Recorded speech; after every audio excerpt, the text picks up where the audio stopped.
Starward Two-Fold Australian Whisky. How you doing, everybody? This is Keith from Beardley Bourbon and Spirits, and we are going to get into this bottle of Starward Two-Fold. This is coming to us from Melbourne, Australia. It's coming in at 45% alcohol by volume, or 90 proof. The Two-Fold name down here, this lends itself to the fact that this is a wheat whiskey mixed with a single malt, aged in red wine barrels and aged 3 years in Melbourne, Australia. I know nothing of Starward. I've seen it on the shelf. I've never picked it up. Thought I'd take a chance on this one because it sounds interesting. I'm gonna pop this thing open and I will tell you guys exactly what I think about it, good or bad. The land down under has always been intriguing to me, so let's see how the whiskey is. Here we go. This has something that I do like about it. It has a nice pull tab around the top to expedite me getting this cork out, so I'm always happy about that. What's the pop gonna sound like? Not a bad pop. We do have a synthetic cork. That matters to some people. Doesn't really matter to me. I don't taste the cork or the pop. Here we go, we're gonna pour this up. I will say that when I got that cork out of there, I did smell some nice notes coming out of the bottle. That red wine aging kind of is already coming through. I'm either gonna love this or not so much. This is one of the more unique things that I've nosed. It's a weird combination. I love straight wheat whiskey, and I'm hit or miss on single malts. And this is, all right, the red wine is coming through. The wine definitely comes through on the nose, but I'm also getting some of that single malt funk or flair. So there's a little honey in there, almost like a Scotch or an Irish whiskey kind of feel. And there's a little bit of earthiness from the wheat portion of this. So I don't know if this is a 50-50 blend. It doesn't say. So I can't speak to that. I just know it's a blend of wheat and single malt. So here we go.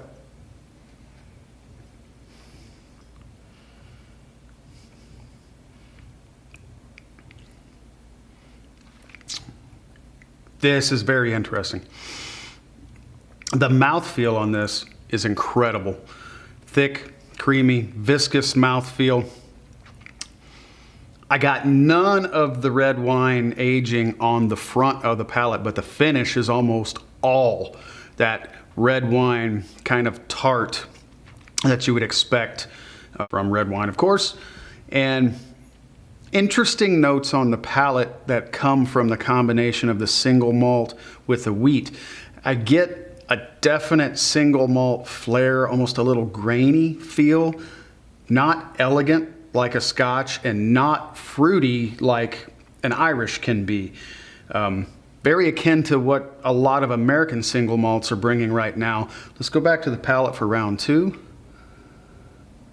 Now the grain and the single malt funk is more present on the nose than it was in the beginning. I've lost a little bit of that red wine. Cheers.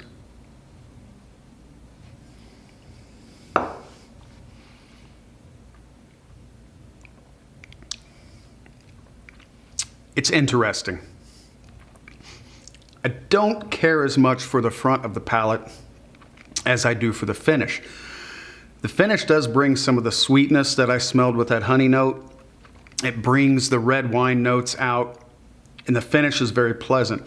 A nice mouth coating and viscous feel for such a low proof. I'm surprised by how the mouth feel is for such a low proof with this whiskey. And the hug is actually pretty good.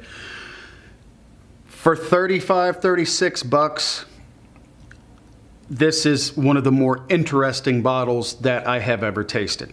Do I love it? No. Do I hate it? Absolutely not. Would I pour it for friends who, like me, have tasted hundreds of bottles and they would want to try something different? Absolutely. And for that reason alone, and combined with the price point, I think you should have this on your bar. It's not something you're going to go to every day. It's not a bourbon drinker's whiskey. It's not even a Scotch or an Irish drinker's whiskey. It's somewhere in the middle of all of that, which maybe, for all I know, is exactly where Australian whiskey plays. But It's unique. I don't hate it. I think it's all right. Cheers, guys.